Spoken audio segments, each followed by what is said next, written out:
And welcome back to Late Night Love. I'm Jazz. She's Levy. And tonight, the show where the lights are low, the tea is warm. My tea is not warm. No. And the questions get real. Tonight, we're sitting with the quiet stuff, insecurities we hide at work, the fears we carry into love, and the complicated truths that show up in our closest relationships. From wondering whether a coworker's comment was an insult to obsessing over your crush you don't even want, to teens who swear they're more mature than the adults raising them. This episode is all about the moments that make us ask, why the heck am I like this? So settle in, take a breath, and you are in good company tonight. This is true because I say that all the time. Why am I like this? Why the heck am I like? Well, I spent a lot of my life going, why the heck am I like this? Frankly, right? You lived my life as with an anxiety disorder, thinking that it was just how people were. Yeah. Not knowing that I wasn't necessarily different than everybody else, but my interpretations of the world was not exactly accurate. It wasn't exactly wrong, but it wasn't exactly accurate either. So missed some nuances at times. But that you were able to, over time, learn how to navigate that. Yeah, we all do. And everybody carries their own burdens. Right? My burdens were no less of a burden than anybody else. It's less or more of a burden than anybody else. Everybody's burden is what they carry. And don't go judging your burden against somebody else's, because you don't know what anybody else is carrying around. They might have a habit of breaking themselves every 2 years. And, this you ever notice I break something every 2 years? This is getting to be a habit. You're running out of body parts, babe. No way, man. I've broken this one again. I just start recycling.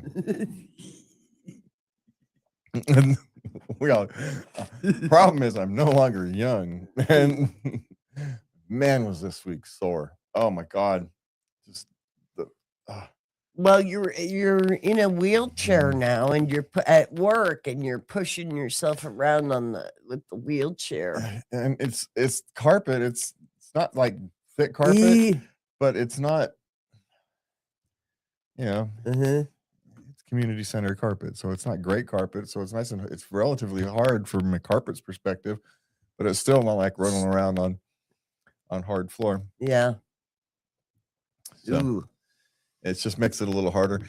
You end up using your leg, which then, of course, is the leg that you're using for everything else. Your one good leg to help kick you along, so you make everything easier.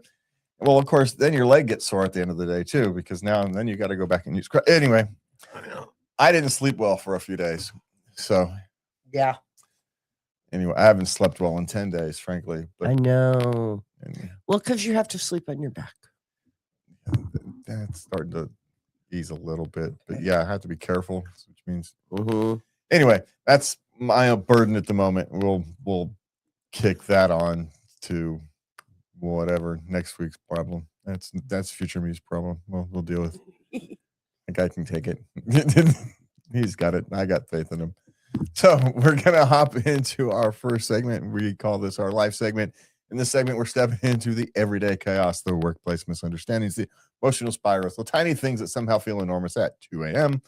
A girlfriend upset about a harmless drink with a 65-year-old coworker. A senior director firing off. I gotta shorten these things. A senior director firing off an aggressive email. A colleague telling me you're probably stay here for life. And yes, the mystery of why no one else seems to drink water at work. These are the moments that make us question our judgments, our boundaries, and sometimes our sanity. But before we get to that, make sure you go to love at latenightLove.us. You can find all our other stuff there, except for last week's shows. I haven't put them on there yet. You can find our live show there, though. Late Night Love, there's a little live button. Click on the live button. It takes you to the page where it's showing this. Right? So if you knew that, you could be there now, but you don't because you're not here. And anyway, I've got to make some banners, but you can send us your questions, comments, suggestions to love at latenightLove.us. And you can always do us the grand favor of hitting the like, subscribe, shares buttons, and all those good fun stuff, right? Yes, please. Yeah. Like, subscribe. Yeah. Yeah, do the like and follow thing. Yeah. All that good fun stuff. So do that for us. We would greatly appreciate it. But we are off To start with, whatever the heck we're starting with. Okay, this one. Oh, I think it's especially poignant Mm-hmm. because I turned 65 on Sunday. And this one, my girlfriend of 2 years is mad that I had a drink with my 65-year-old worker. Now, I said coworker, but actually he's the boss. Yeah. And let me tell you what, a 65-year-old is not interested in a 34-year-old. I'm sorry, I'm just not. Well, not necessarily true, but generically speaking, it's probably just having a drink. Someone's getting With ready the to. boss. Yeah, not even getting Yeah. this. That's not even a drink with the boss. It's just which now, okay, it's the man that's the boss, the 34-year-old. Yeah. Oh, he's 30. Wait a minute. My 34 male. He's 34. Yeah, he's 34. The coworker is 65, Yeah. likely getting ready to retire, correct? Yeah. That's the whole thing. Probably going out to just to be friendly. Guess I'll stop worrying about things you shouldn't worry about. She's 32. She should be over this. Yeah, but you know what happens. There's a rough patch in the relationship, right? You know Yeah. how things ebb and flow. So you're at an ebb point in the relationship, and something abnormal happens. It's out of character a little bit. Okay. It's not something. So I don't want to be defensive of her, but I'm gonna toss her a bone. Yeah, Mm. she's feeling a little insecure. Okay, maybe she doesn't handle it very well, and at being at 32, she's at the age where, all right, you should start being able to handle these things.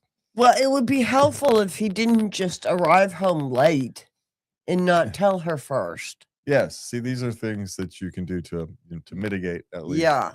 some of the issues. So maybe the issue isn't so much that you went to have a drink with your 65-year-old coworker, it's that you didn't tell her, hey, me and what's her name? She's getting retired, so we're gonna go have a drink, and I'll be home a little bit late.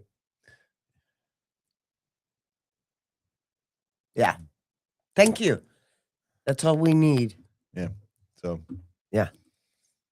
because you never know, she may be trying to surprise you with something, and then you come home late that day, and and next thing you know, you've created a mortal sin that you had no idea you created, because normally it's perfectly fine if you come home late, but that one day you decide to come home late without saying, it's only going to take me 20 minutes, it'll be fine, and it ends up taking you an hour and a half. So you didn't really think that it was going to take that long, and that's the day she had planned something special for you.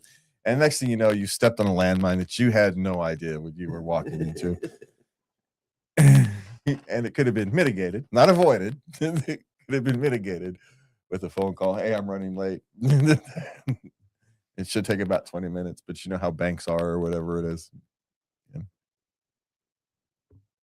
Things, Thanks. I don't know, whatever you have to do after work that should take about 20 minutes, but that can end up taking an hour and a half. And something like going to the bank should be a real quick thing, but you get a line out the door with one cashier person. Or any of the 100 other things that make a 20-minute trip take an hour and a half. We've all had that happen. I know. So it's not like I'm pulling this out of my, just pick the reason. Okay, what is next? Oh, do we even tell him what to do? Oh, we told her to suck it up, Buttercup, I think is what we told her to do. Basically, come on now. Yeah, now, but he's the one who asked the question. Yeah. So what does he do? I don't know. Tell her to suck it up, Buttercup. That probably won't work. No. If you could tell her, I'll try to be more mindful of letting you know when I'm going to be late from work. Yeah, and don't do the thing of tell her she's crazy, even though she might be Don't being a little don't do crazy. it. It might be true, but don't tell her. Just deal with the insecurity. How's that? Get past the thing that you went out to drink and deal with the insecurity she's feeling. Actually speak it up, bring it up to her that way. I get you're feeling insecure because I didn't blah blah blah blah, right? Mhm. So put the label on her emotion that you wanted it to have, because you can deal with her feeling insecure. That's a dealable. That's something that can be dealt with, right? Jealousy can't really be dealt with easy, and so you want to change that to insecurity. and then you can deal with insecurity. So Okay. that's my suggestion for what it's worth. I like Okay. it. A colleague from work said, "You are good. You will probably stay here for life." Is that an insult? Well, it could be depending upon the work environment. Or could it, there's no way to tell directly, but my guess is if you're questioning it, then it's probably not. Maybe a backhanded insult. You might be good, but you're too chicken to leave and go actually pursue something better. That might be the insult. They'll pay you just enough to not let you leave. Go out on your own and strike it big because you're that good. So, or it could be something like, My question is, what do you care? well, it could be like, guy could be called light bulb. Had nothing to do because he was bright. Called him light bulb because he was as bright as a black light. And he wasn't bright enough to figure that out, despite everybody knowing. So it is what it is. It's hard to say. But if you're questioning it, it probably has some kind of a backhanded insult to it. But deciphering it is without understanding context, nuance, and work culture and all that kind of stuff. What do you care what some numbnut says? Yeah, and you'll only stay there for life if you want to, right? If you're that good, you'll only stay there for life if you want to. Yeah. Take it as a compliment, whether it was or not. So there you go. You can always throw people off when they do that. And they give you one of those backhanded compliments. Oh, sweet, man. Thanks. Appreciate that. Have a nice day. And you just turn into Mr. Optimistic. Blow them up. They have no idea what the hell just happened. So it's like all the Jedi mind trick on them and stuff, right? Just Jedi mind trick. All right. So what's next? Senior director emailed me aggressively over a user deactivation I was instructed to do. How would you handle it? This is why you document freaking everything. Okay, here's what you do. You paste that into an AI. You tell the AI the kind of response you want. You have it generate you an email. You alter it a little bit so it looks like a human and sounds like a human wrote it. And you send it back, including the person who told you to deactivate the account. Someone instructed you to do it. So if someone instructed you to do it, you include them on this email. Yeah. Hey, I appreciate your feedback, but I was just doing as I was instructed, blah, blah, blah, blah, blah. Of course, you take a paragraph or two to say that, which is why you get an AI to fluff it up with corporate speak. It's actually quite good at that. And be done with it. Take you 10 minutes, if that. That's a pretty easy one, actually. Yeah. I know. By the numbers. Yeah. Yeah. That's it. And create a folder in your email box that says butthead. And that's where those kind of things go. Save it. Yeah. Yeah. Give it a goofy name, because that's where all the goofy kind of stuff like this goes. Then it just goes there to die. So hopefully. Yeah. Let the bureaucracy take care of it, right? That's why you just kick it back to the bureaucracy that created the problem in the first place. So kick it back. Yep. Okay. I love my boyfriend. Why am I obsessing over a work crush? She doesn't want to. Because you can't help these things. Just ignore it and it'll go away eventually. It will. Yeah. His pheromones hit you just a certain way. At work, you're human. You're just reacting to human stimuli, chemical stimuli. Let it go. Don't acknowledge it. It is your actions that matter, not the chemical reactions that are happening in your body. Yeah. Again, we're going to go back to there's probably an ebb in your relationship. Your relationship's in no danger, but there's an ebb at it, right? Ebbs and flows. You're at a slight down spot. At the same time, you probably have some natural, hormones flowing around, Mm-hmm. And this person has whatever qualities you instinctively desire are imprinted on this person that you find attractive. It's entirely imprinted, right? It's not like reality. And so now you're obsessing over it a bit. Ignore it and it will go away. It will. These are those things that you just don't want to feed. That's just don't feed it. Ignore it. Stay away from him. It'll die. Yeah. Okay. How much work beyond what's in your contract do you do? Well, it depends on the type of contract. Most contracts says and other duties as assigned, so you're kind of stuck doing. I'd X that out. You can exit out all you want; it's still going to be there. My current job description is and. I'm perfectly fine with it. Keeps me busy. Keeps my work varied. Keeps me from being bored. I know when to say no. I know how to say no properly. I take control of my own, right? Your own environment. Now, not everybody's in a position where they can necessarily do that, but I'm willing to do more for less than other people because I like what I'm doing, and I live a mile, even though it was the commute that killed me. Oh, you want to know something about the commute that killed me? What? By the way, they fixed the potholes.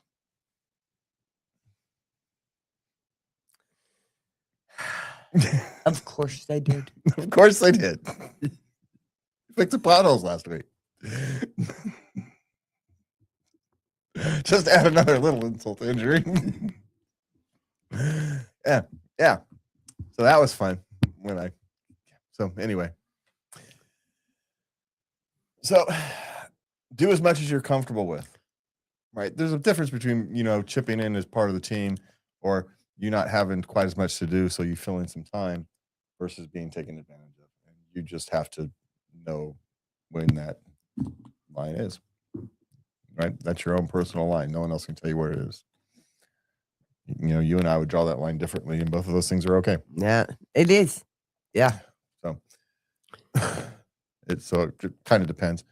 And are you a contractor or are you an employee? There's a difference. If you're a subcontractor, you do exactly what's in your contract, right? If you're a gig worker or a contractor, you don't do anything past what's in your contract. Absolutely not. Absolutely not. If you're an employee, it's got a little different story. So. Okay. Should I be compensated for my time on a business trip? They paid for the trip, the flight, all the meals and everything, and they think that should be compensation. They're not paying her for the week that she worked. Well, she still gets her 40 hours. No, they're not paying her that. Well, she still gets them whether they want to pay or don't want to pay her or not. She's only there because it's her job. She's doing her job. Yeah. So all that other stuff they have to pay for because that's the cost to send her there. Yeah. Plus her wages. Yeah. So your solution, if they I don't know of any state where that's legal. So it's not. So at worst, you would create go to your local, your regional workers protection agency. But, frankly, a strongly worded letter from a half decent lawyer might do the trick. That's a good one. Yeah. Doesn't need to be much. But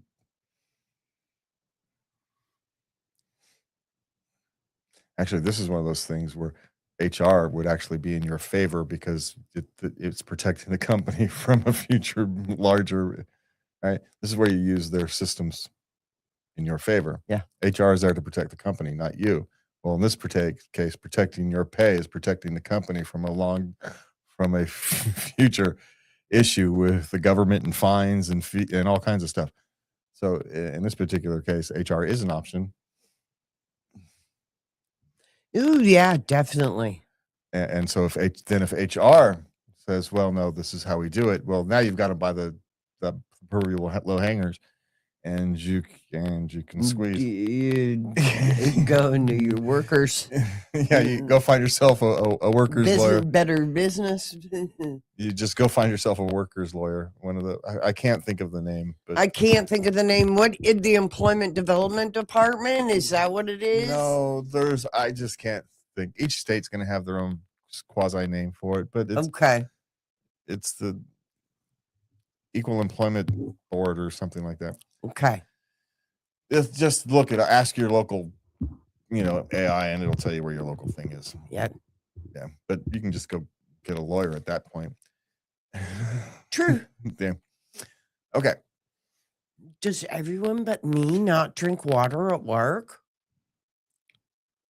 Lots of people don't drink water, I don't. regardless of water at work or home or I whatever. don't drink water. Lots of people don't drink water. Unless I'm sick. This is 99.99% water, but we call it pink lemonade. So when you say people don't drink water, but is it really? They're drinking a lot of, even when someone's having a soda, they're still drinking juice. No, they drink a lot of juice. She said juice is still mostly water. It's cultural. They have a one of those machines that dispenses. They have somebody come in and put fresh juice in often. Sweet. It's mostly water. So yeah. So don't worry about it. If you like water, just plain water, just drink plain water. I think it's cultural. I don't know. People don't get enough vitamins and stuff, so they give juices and whatnot. I get it. But don't worry about what other people are drinking. Just drink your water and who cares? Stop caring what they're drinking. There's my advice. Who made you the water police? Yeah. Why are you even noticing what other people's drinking habits are, right? All right, okay, every morning that Sarah gets three cups of coffee, but only because she's grumpy if she doesn't, right? That's the only reason you know. That's it. So don't worry about it so much. It's my suggestion on these things. Don't worry about it. Leave yourself alone. That was my suggestion. How's that one? So anyway, life is rarely black and white. Most of the time, we're just trying to navigate the gray with as much grace as we can muster. Let's take that energy and we move on to the rest of our evening. Anyway, from the end of the segment, for me and Lovey, have a good night. And please remember to love everybody. Good night.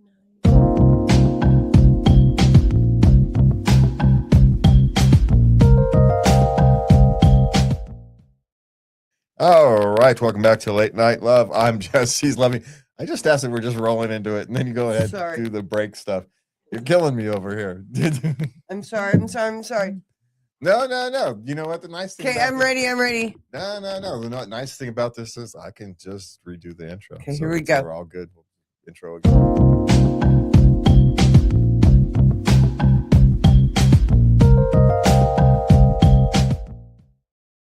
And welcome back to Late Night Love.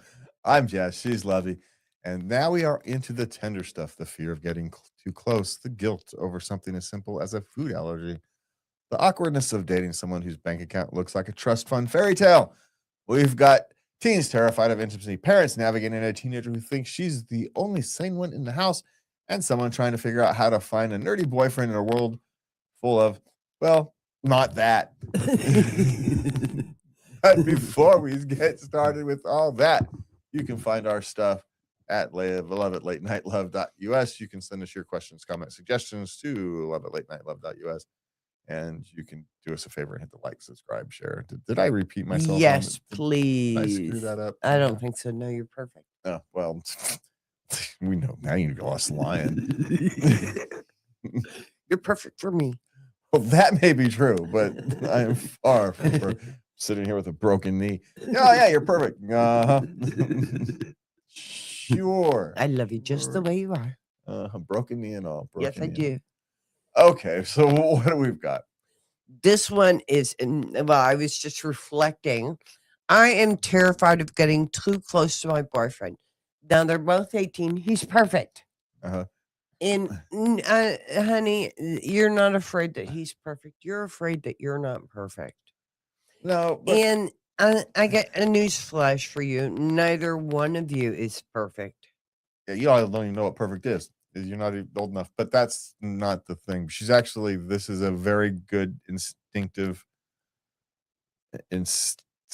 concern for her. It is very legitimate that at 18 you should be terrified of being too close to somebody, because you're thinking about a lifetime commitment relationship, I know. and you need to be very careful at 18. Look, I did it at 19, screwed it up, and then did it again at 20. So, for what that's worth. But still, I stand by my advice. They're both not perfect. She's yeah, and I agree with you. They need to go slow. yeah. I'm not even. See, I'm reluctant to tell people to go slow because I think actually jumping into a relationship in a sense helps mature people. Sometimes you're never gonna mature unless you're forced to. Right. It's kind of one of those things. There's a reason we have a bunch of immature yunkleheads running around these days because they've never been forced to mature. And sometimes we did that stupidly to ourselves, but in a sense, we all came out the better person for it in the long run. Even if we end up walking to our girlfriend's house with flowers and getting lost, and because we were stupid. Hardly the first person to do that, right? It's so, it can work out as well, right? And so, but her instinct to be terrified of being too close to her boyfriend at 18 is actually a good sign that she's thinking these things through and not just living through emotions. And so for that, I'm actually okay with her at the moment. Now, granted, we're both going to agree. A, nobody's perfect. And to B, you have no idea what perfect even is at this stage of your life. You don't know what you want out of your future spouse or, relationship. You don't know what that looks like yet. Well, he's kind. He's thoughtful. He's generous. His words are always sweet. Yes. But does he have a work ethic? Is he, conscientious? Are these all these other things that matter long term? Maybe maybe you found the person you want. And it depends. This is less likely to be successful, say, in an inner city where you have this variety of wants, needs, and desires. Where when you're out in, say, some small farm town and she wants to farm life and he wants a farm life, and they're just going to go off and start a small farm together. And right, their contained worldview that they both want makes it a little bit easier. Yeah. Their culture is you work through these things rather than treat relationships as disposable. And so you work through the problems that people in other places that theoretically have more options. Maybe that's why you cycle through more, because there's more options. Rather in rural places, you got to make it work with what you got. So you take the best of the bunch you can find and you meld each other. Right? What other choice you got? You've got relatively slim pickings, so you make the best with what's there. Or in the city, you can treat people as disposable because there's always one next door. There's always another one. There's always another one. There's another one. Not saying one of these things is better or worse. I'm just saying that's the difference. And so, depending upon where they are in that spectrum, might have a different answer. If they're inner city kids, be far more careful than if they're farm kids, would be my suggestion. Okay. And you both want the same thing. You both want a family and a farm life, and okay, you're going to work for it, but they're not going to do anything serious until they're 25 because that's just their culture. Versus in the city where relationships are disposable, get some more experience and let the relationship develop as well. So, my suggestion based upon no knowledge of nothing. So I'm just guessing here because I know nothing about them personally. I know. Yeah. Okay. This one. Teen constantly acting like we're crazy and saying she's more mature than us. What is this? every teenager since the beginning of time, I suspect. Okay, maybe not every teenager. Those rare teenagers who either don't vocalize this stuff, just think it, or are actually respectful of their elders and all that kind of thing. And we just don't see those because sore thumb theory, right? Yeah. You only the pain in the butt children are the only ones you actually see. So that's why we notice these. But my grandson, he's about to turn 14. Apparently, the only real terror he causes is that he inflicts on his sister. Well, his older brother should. Duh. You'd be breaking like human tradition if you didn't do that. Kid's got to be human, all right. Good Lord. What do you want from the poor guy? So, but yeah, this is relatively normal. It is. It's a phase. When she's around 22, between 22 and 25, you're going to start getting smarter. So you're in for a bumpy ride for a little while. Yeah, but then you get dumber again. So yeah, then you get dumber again when they turn 40. So it is what it is. Yeah. Just now, is it a little more pronounced these days? Yeah, maybe. I kind of doubt that. I just think we'd still notice it more. So, how do you deal with it? Is I guess is the question. My favorite way was to ignore it. That's nice, dear. You just don't give them the response they're looking for. They're actually looking for a specific response, and as long as you don't give them that, then you still have control of the thing. The minute you start giving into their thing, and then you're playing their game. Then you're playing their game. Yeah. Don't play the game. I don't play games. Yeah. It is what it is. But let them. That's nice, dear. You treat them like a pet. Pat them on the head and send them on their way. It really irritates them. Every single one of my girls told me at some point, look up the word bitch in the dictionary and your picture is there. All three of them. Yeah. Why do they all have the same insult? I had no idea. No, it's because they're teenagers. They're not that creative. They don't have enough experience yet. So that's all they've got. Unless you get a comedian, then at least you get some funny ones. That's the good thing about that. Summer. Yeah. The hard ones is to try not to laugh while they're doing it, right? You try to take this stuff seriously. You don't want to see them laughing. And finally, I just gave up, and I'm just going to laugh at them. And it seemed to actually be more effective than not. But I wouldn't suggest that because not all children are built to be laughed at like that and survive normal. So it's not a suggestion, by the way, unless you've raised your children to be, stout in the face of. Well, they raised themselves to be stout in the face of insults. So, well, they had siblings. They had siblings. They had the early internet. Half of them were trolls. So, it was. Yeah, I got trolls in my house. Internet trolls. Okay. Okay. This one. When your teen wants to quit a sport. Now he's mid-season. I forget what it is, but all of a sudden he wants to quit, and he feels, Dad feels like you made a commitment to the team to see it through to the end of the season. 90% of the time, I will agree with you. Mm-hmm. But there may be extenuating circumstances, bullying or something else that makes it more reasonable to leave. So I'm going to say I agree with you 90% of the time that this right. What's happening is he's not getting the playing time he wants, and so now he's just essentially practicing. Well, you know what? Practicing is an important part of your team. Mm-hmm. And so that's what it is. You deal with it. Or is he just exhausted and it's, conflicting with his schoolwork? He's not getting his schoolwork done. Mm-hmm. Then, all right, no. Let's go concentrate on your schoolwork. That's another reason to do it. Yeah. If it's suffering from his schoolwork. But, or maybe he just completely lost the sport. Look, I'm not good enough to be on the field with these people. I don't know what the coach was thinking. I have no business being here.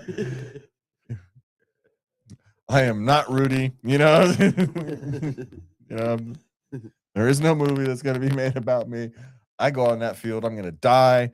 I need off. So let's not throw this poor kid under the bus, right? Yeah. We're sitting here. Yeah, you should stick it out. But there's plenty of reasons that this is a legitimate thing to want to do. Yeah. Yeah, you may still say no, you should probably stick it out. Just be the practice player. You learn more than just the sport in participating. But again, there are a handful of things. Like if it's affecting his schoolwork, then it's almost a no-brainer. And he wants to focus on that, especially if he's an academic minded and this sport was a secondary interest. Mm-hmm. But if he's That's a good one. I hadn't thought of that. But if he's just kind of lost interest and just doesn't want to, I'm going through the motions now at this point, Dad. Well, then you're going to go through the motions till the end of the season. You ain't got to play it again, but you're going to go through the motions till the end of the season. Why? Because life's like that sometimes, homie. Right? If that's his only reason, I just don't want to go, I'm not playing. I just don't want to do it right now. But I don't care. That you're going to do it. Right? Go through the motions then. I don't care. Sometimes life is about going through the motions. And It is. And that's a lesson he's got to learn. So it depends. The reason depends is my answer to that question. Okay. Reconnecting. Okay, he's 28. Reconnecting with 20. She's 25.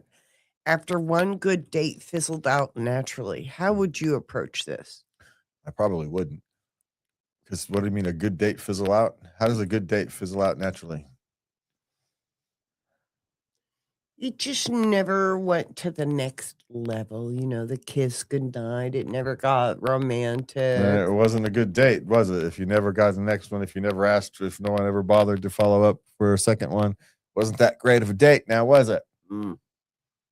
Now, if you want to do it, I don't know, kids these days, you send a text message, I guess, and you say, hey, you interested in coffee or brunch or something? Again, an investment, but low key. Mm-hmm. It's my suggestion these days for everybody. Something that's easy to get in and easy to get out, just in case it doesn't work. And you can always extend it, make it something that's extendable. Of course, someplace that's easy to be an extendable date. Make sure there's a museum down the street, or there's a block of shops you can go walk and look at, or whatever it is. It doesn't have to be fancy; it just has to be, safe type thing.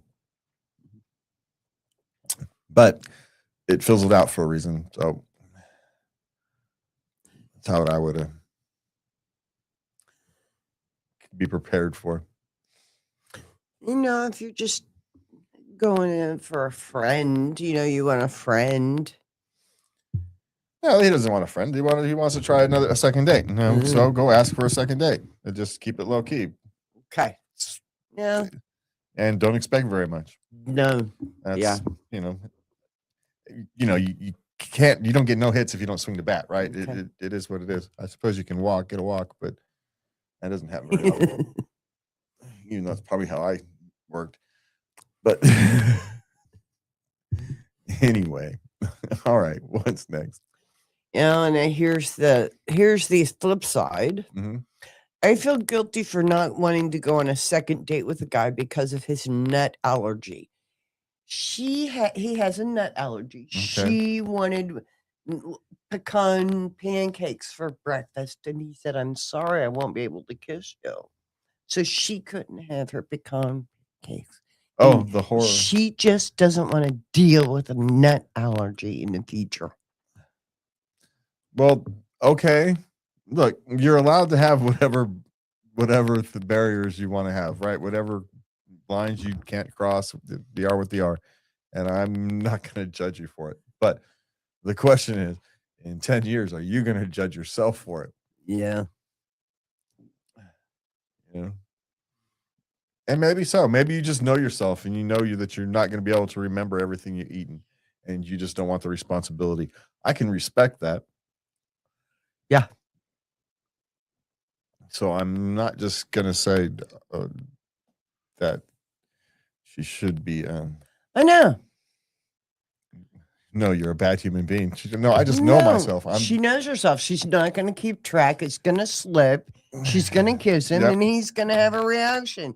She knows what the plan. She knows what what's the potential. I can see is this script coming down. yeah. Yeah. So if that's the thing, then yeah, it's okay. How's that? To have whatever boundaries and things you want to have. And if a nut allergy, just simply because you don't want to be responsible because you don't trust yourself, even if you do trust yourself, you just don't want to be responsible for having to keep track.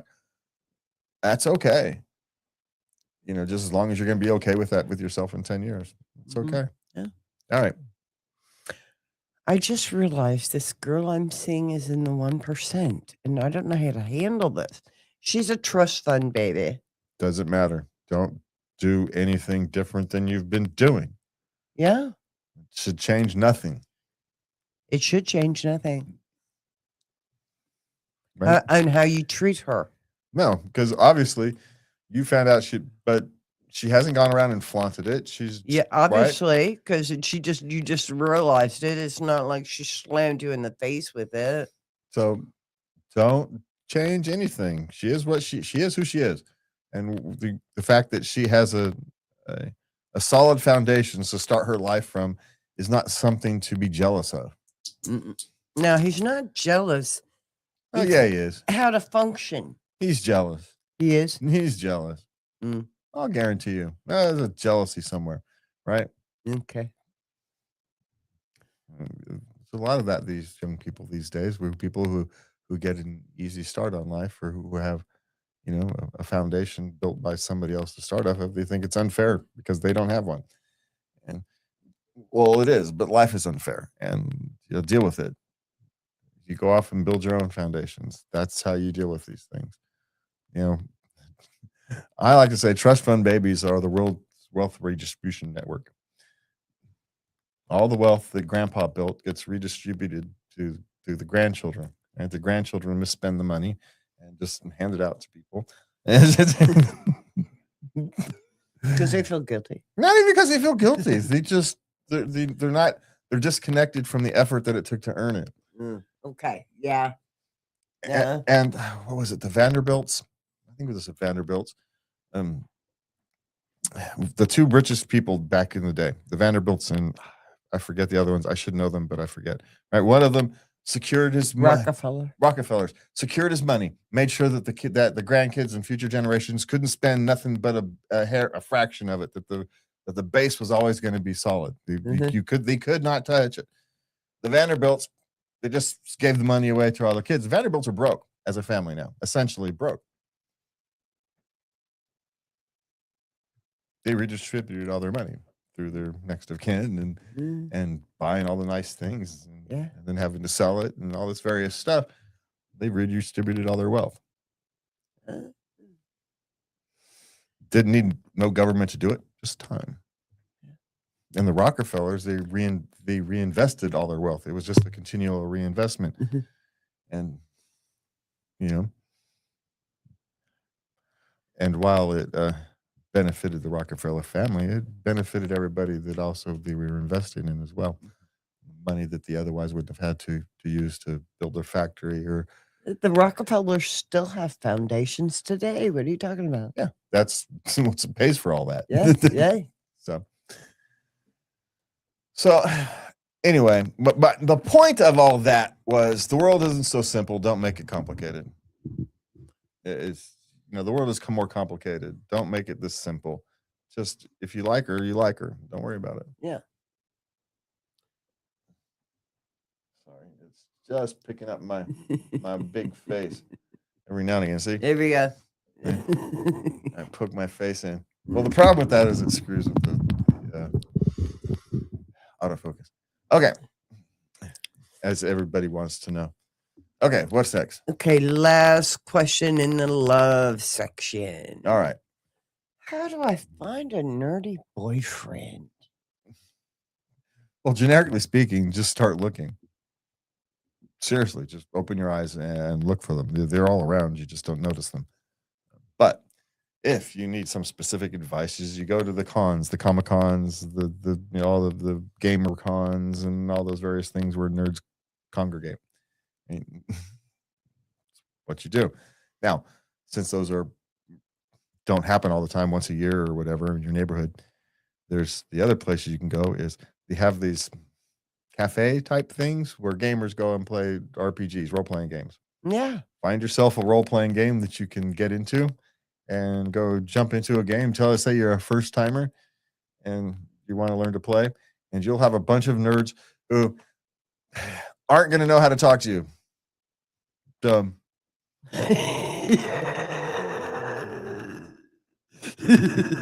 You're going to have to get used to that.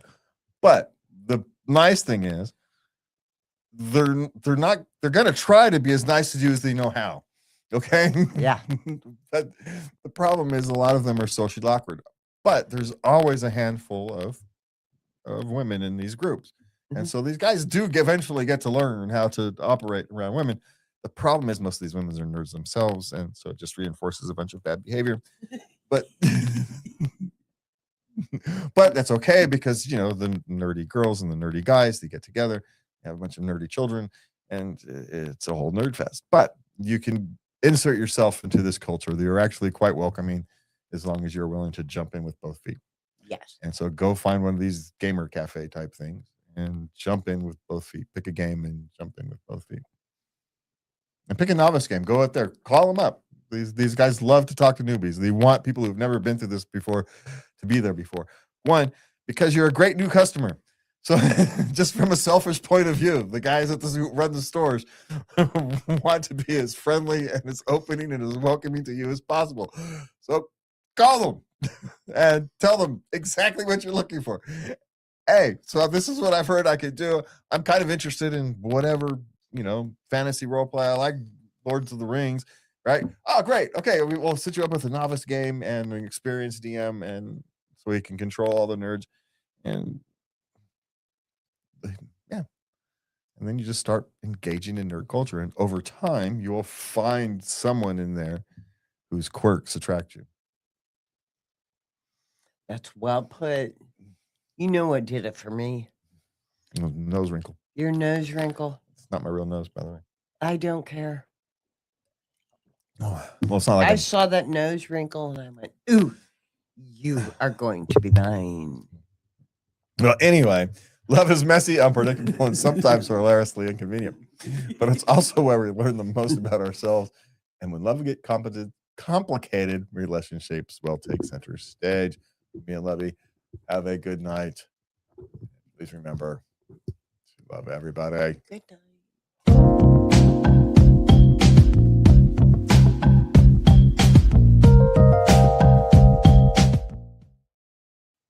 Goodness gracious, we're 2/3 through. Yeah, we're going fast tonight, actually.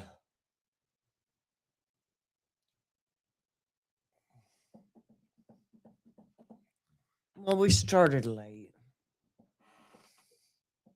What's this wee stuff? That's me. That's on me. What's this wee stuff? All right. You were ready.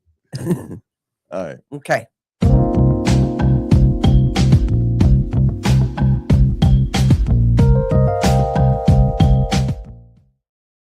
And welcome back to Late Night Love. I'm Jazz, she's Lovey, and here's where things get real. A boyfriend lying about the cost of a promise ring, a partner who doesn't want you going out with friends, the fear that someone will love you and leave. Oh, that someone you love will leave. Of course, it's the same thing. Confessions about intimacy, desires, and how your body reacts when things get too close. These are the questions that sit heavy on the chest and the ones we whisper, not shout. All right. And before we start on that, you can go find us at latenightLove.us. You can send us your questions, comments, suggestions, etc. to love@latenightLove.us. And do us a favor, hit the like, subscribe, share, and all that good fun stuff that everybody hates talking about. So there you go. I got all that in. There you go. Got all that in. Because you're a professional, dang it. I still want to take this thing off. Okay. No, that's why we're going fast. Okay. Well, it's not why we're going fast, but we are going fast tonight, which is all right. Yeah. Okay. Okay, my boyfriend, he's 17, she's 16, lied about how much he spent on my anniversary gift. They've been together a year. Mm-hmm. And I don't know if I'm overreacting for being upset about it. He bought a promise ring, Okay.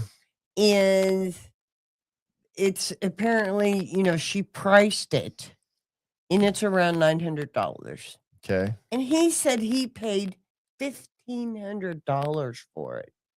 Well, it doesn't mean he didn't pay $1,500 for it. I know. He could have bought it at the retail store, and you were getting it at an online wholesale store. And just because he's an idiot doesn't mean that he's didn't actually overpay. And then you got tax. So on a $900 item, that's another $100 in tax at least. Mm. So there's $1,000. He got taken to the cleaner, sweetie. It's not that he lied to you. He's just not that. Yeah, He's 17. yeah. He may have rounded up. Yeah. It may have cost him $1,300, so he says $1,500. Yeah. Out the door cost. There may have been other stuff in the cart that he got as well. That's kind of part of the whole thing he's planning, and there could be, taxes and rounding up. I get the rounding up thing. It goes from 1,326 to $1,500, just because. There's other costs involved, man. Time to go look through all this stuff. It took me all day. I take a day off work. That's money. So, yes, you're overreacting for being upset because it's likely not what you think it is. So, yeah, just enjoy the ring. And quite frankly, you shouldn't be expecting a 17-year-old to spend $900 on a ring. Really? You should actually. Oh, she did say she was shocked.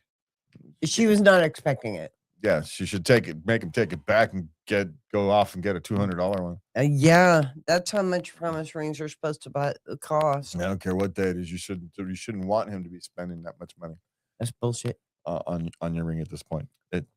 Sorry, honey. And you're 16. The likelihood you're going to lose it. Yeah, or it's going to break. Just this is one of those things where the better option is to see if you can return it and get you a more appropriately priced gift. Yes. And be appreciative for what it means, but say, hey, look, I care about you too much to let you spend this much of your freaking hard-earned money or your parents' hard-earned money on. It's a promise ring. He's, it's not like you've been married for 20 years and he's given you an eternity ring. Stop it. Yeah. So set some boundaries, actually. And it might be setting, if you wanted to get cynical, right? That's a large barrier to break to keeping someone inside your sphere. Right now, you've given them this expensive $1,000 ring. I know. And so, if you wanted to be cynical, you could say it's actually controlling in a way. But I doubt that he's thinking that far ahead. He just has some money from something and decided to spend it on his girlfriend because young men are stupid. Because he's 17. Yeah, and stop that. Yeah. So this is where you get to be the reasonable person in the thing and take it back. But this is why, men went off and conquered mountains, to prove. Yeah. We're not. I didn't say we were smart, but we do dumb things like this. Of course, we don't know they're dumb until we're 40, and so that's the problem. Okay. All right. I don't know what to do with my boyfriend's habit. I need advice on how to change that. When she's planning on going out with friends, he's like, oh, I guess you're going to have a good time without me. The snarky stuff like that. Ignore it. Again, the best thing is to not give them the response they're looking for. And in this space, they're looking for any response, so don't give him anyone. He's either looking for you to get snarky back, say yes, and give some kind of smart ass comment back as you walk out the door, creating some conflict, or he's trying to make you feel guilty for going out, and so you don't go out anymore. So your response is to simply ignore it, let it hang there. Literally, don't answer it. Literally, just look at him. Don't even look at him. You just keep going out the door. You do not respond to that thing at all, like it never was said at all. And then you actually find out what's really happening. James, is he just being insecure, or is he being controlling? Because those are the two different things. Someone being controlling, or someone just insecure, and you're going off and going to find somebody who's bigger, buffer, more attractive, makes more money, or whatever it is that runs through everybody's mind. Yeah, that's the insecurity, right? And you could say controlling comes from that insecurity, but that's a different type of insecurity. So anyway, so how do you change that? You just don't worry about it. Just keep on keeping on. Yeah, you guys are 19, and if it becomes a thing, then it's one of those moments in your relationship where you figure out, okay, this isn't going to work long term, or it is, because he's either going to mature and learn to deal with it, or he won't. It's just one of those moments. Don't even think about it, cat. Okay. I always feel like my boyfriend is going to leave. I don't know how to erase that feeling. She's 20. Well, here's the thing. At 20, if you love something, sometimes you have to let them go. So if he really wants to leave, nothing you can do is. But he's not doing anything wrong. Yeah. He's very loving. Mm-hmm. He tells her he loves her all the time. Uh-huh. Spends time with her. When is he going to cheat? She asks herself, how is it possible? He has no time. This is not logical. Yes.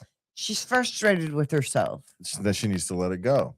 Yeah. That's what I mean. Yeah. The only way to get past this is to let it go. If it's gonna happen, it's gonna happen. It's like jumping into the the deep end of the swimming pool. You can't quite see the bottom. You just have to trust that it's kind of there, and you jump, right? Mm-hmm. There's some faith involved, and she's having trouble with that faith thing. Yeah. So she's afraid, and at 20, it's perfectly reasonable to be afraid. Because the reality is, likelihood is you will get hurt emotionally, right? Most relationships in their 20s, early 20s, do end. Yeah. At some point. Most do. So, but here's the thing. You will get hurt if you don't. That's the side. If you don't, there will always be this divide, and you will be almost guaranteed that your relationship will end. So the only way to make sure that you even have a chance in heck at having a successful long-term relationship is let it go. Is to let it go. And jump in with both feet and take the risk. There's no other way to do that. And how do you erase the feeling? Time erases that feeling. Is when you start to trust the process, or accept that you have no control over the process. It's going to happen. It's going to happen. Mm-hmm. You do what you're going to do. But your fear is because you're not good enough for him. You think you're not good enough for him, and blah, blah, blah, blah, blah. He's going to tell you everything that you are plenty good enough for him. What the hell are you talking about? You're crazy. And you're still not going to believe him, because it's something deeper inside of you. You just got to let go of the feeling of you're not good enough. For me, it was my dad leaving. It took me a long time to get over that insecure that every man is going to leave me, Yeah. Every single person in this planet has had loss. Mm-hmm. Even if it's just a pet, right? Yeah. Every single person has experienced that. It is one of the unifying human conditions. Yeah. One of the things that you just don't get out of. And so it always comes with trauma. You could argue this is probably some kind of trauma about some kind of loss she's never completely dealt with. But I just think it's human. Okay. I just think she's just got to commit to the bit, so to speak, and fake it till you make it. It's not quite right, but yeah. Just don't start taking it out on him, because that's a self-fulfilling prophecy. It's not his problem. It's yours. Yeah. Okay. So now we have some intimacy Oh, but I would say questions. this is one of those things that a therapist for a woman might actually help with, because you might figure out Yeah. where this is actually coming from, rather than reality. If you know it's not reality, then where is it coming from? So there's that. Okay. Okay. We're moving on to our intimacy questions. Okay. He told me where he sometimes finishes. Does this go beyond kink? His mother's underwear? I would say this is a deal breaker. I'm sorry. That is weird, isn't it? I'm sorry. I wonder what Freud would say about that. Freud would have a freaking field day. Well, here's part of the problem. It's probably not even his fault in the grand sense. He probably has an overly controlling mother or something, right? Uh-huh. And, And this is his comeuppance. and this is how his, weird little brain. this is how this teenage pubescent brain ended up dealing with it. And now it's a pattern. And so it's breaking the pattern. So, but here's the thing. You can't break the pattern unless you have somebody who's willing to walk with you through it. In this particular case. Does she have to? No, it doesn't have to be your burden. But if you actually love the person, then you choose to put that burden on and walk with them through this. So the question is, where are you on this relationship? Is this just, is this not a long-term relationship? Is it not love? It was just, a thing. Okay, fine. Move on. Great. I have no problems with it. But if this is a supposedly long-term committed relationship, that's a different story. You walk through someone with this problem. This is a psychological issue. This isn't a sexual issue. You think so? Yeah. Okay. It's a psychological issue that has become habit. And so there's two things you've got to deal with. Okay. You got to deal with the habit, which can be broken, but you still have to deal with the psychological issue, because otherwise it'll still feel the need to fill the habit. Yeah. So Okay. you've got to deal with both. Is it her duty to walk through it? No, it's not. Unless you're married and have committed long-term, or in a long-term committed relationship, then you have actually committed yourself to walk through this. Haven't you? Well, Through sickness and in health, till death do us part. And this is too much? no. If they are willing to deal with it. If they are in a committed relationship. I thought it was more like dating, because they're like 23 and 24. Yeah, again, it depends. They're at the age where it could be either. But if they're married, no, she's gotta. This is what she doesn't necessarily have to put up with it, but No, she doesn't. She does have to help him walk through the journey, because it's not healthy. And not tell his mother. Yeah, this is not healthy for him, right? So it's just not mentally It's healthy. not good. It's not good for him. Yeah. So yeah.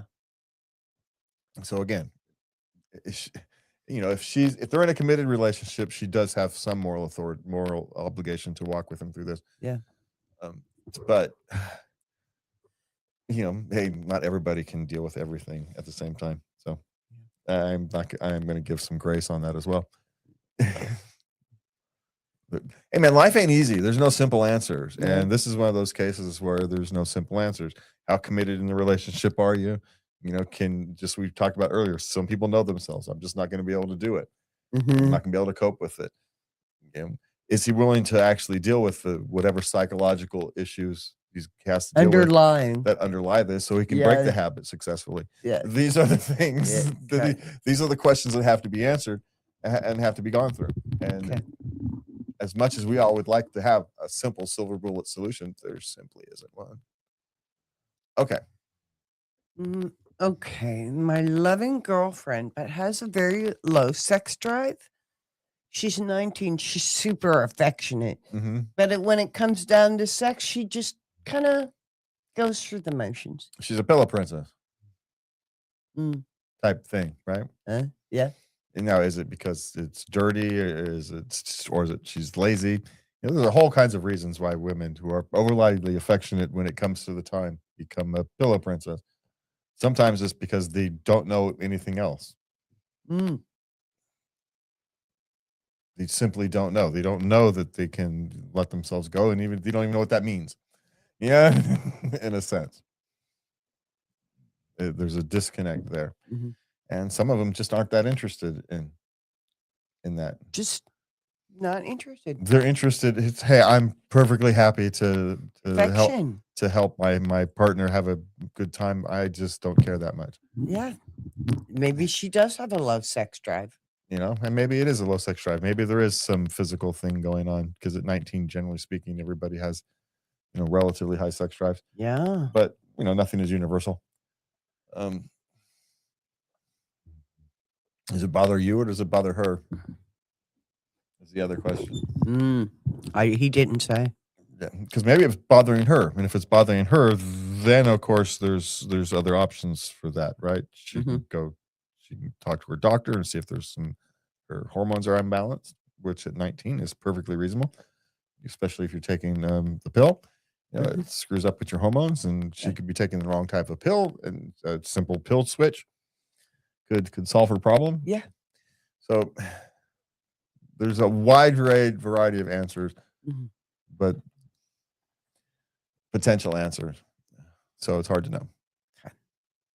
So it's just, accept it for what it is and you work through it like any relationship does, I guess. All right. Okay, my partner says I look bored during sex. Dude, you're focused. Yeah. What is this a porn movie? Is people watching? Well, bored is better than the other faces people make during sex. So are you in pain? I want to ask sometimes. Did I do that wrong? Is that a grimace? Yes, but not from what you think. A muscle in my back spasming. I don't want to tell you that. Because then you just shut this whole shit down. Yeah, because I think I pulled a muscle in my buttocks, but I'm not saying that yet. We'll deal with that afterwards. But you can't hide those looks from your face. So luckily, nature has created this thing where we have all kinds of goofy sex faces, and it just is what it is. It's kind of like your goofy sex face makes you look bored. I suppose be happy about it rather than it makes you look like a banshee, because that can happen too. It can. So I suppose be happy. It's not the worst thing we've heard of when it comes to sex faces. Yeah. So that's my suggestion. Take it as a win. Tell him to fuck off. Yeah, I don't know. I don't know if I tell him. Don't be demanding. What are you being demanding about faces during sex? Now I got to be self-conscious about my face. And of course, this is going to be one of those things. How was the context of the conversation also matters, right? Are you just sitting there laughing, having a good time, and that's one of the things that comes up. Not that they actually cared that you look bored. It was a conversation about sex faces, and oh yeah, yours is bored. You look bored, and next thing you know, someone's back at night rethinking. A woman rethinking that. I look bored during sex, really? Right? When really it was just no. He doesn't give a crap. Right? He's not concentrating on the look of your face. It's just something he noticed one time, and so. So you're taking it far more seriously than he is, right? It's just so all these things have again, we've gone this 1,000 times. There's no simple answer. Context counts. So I suppose you could put on a goofy Joker smile or something if you wanted to liven things up. See how that goes over it. Hey man, a good laugh in the middle of a sex thing is not bad. Sometimes you have to restart, but that's all right. So you can sometimes end it with a good laugh in the middle of it, and it just never gets back to the mood. But it's worth it. Still a good time. Still a good time. Yeah. What's the point of anyway of sex, right? So it's to have a good time. It's to have a good time and to feel close to your partner and all that good stuff. Yeah. So a good 20-minute laugh that you can't breathe well enough to do anything else is the same thing. Some would argue that, but I agree with you.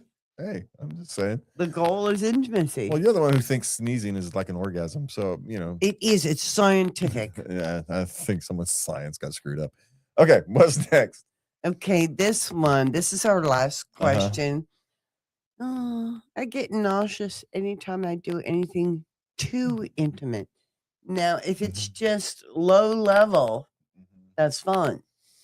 But it starts getting real intense and animal, and starts getting nauseous and panicky. You don't have to swallow all of it. Stop it. Okay. It is. What you're dealing with is the anxiety, and then you end up with the fight or flight response, which dumps adrenaline and stuff into your system, which goes into your stomach, Yeah. makes your stomach get all turbulent, and then you start feeling nauseous. So there's two ways to deal with that. A, you can pop an acid before you start the event. This way you'll still get everything else. Zantac. You'll still get everything else, but you won't get the upset stomach part because it'll, take care of the excess stomach acid. It'll neutralize that. But the other thing to do, and this one is a much more difficult long-term solution, is to figure out why it makes you so anxious. Losing control. Being vulnerable. Vulnerable. There's 1,000 of them, right? We could say you and I could sit here and bounce this list off of each other for the next 20 minutes, and that's the point. So again, it's a complicated thing, but you are feeling something. There is something that is triggering that, and it's likely not the circumstance itself. It is it's the loss of control. There's feeling overly vulnerable. You don't really want the person to know who you are because you think you'll be rejected.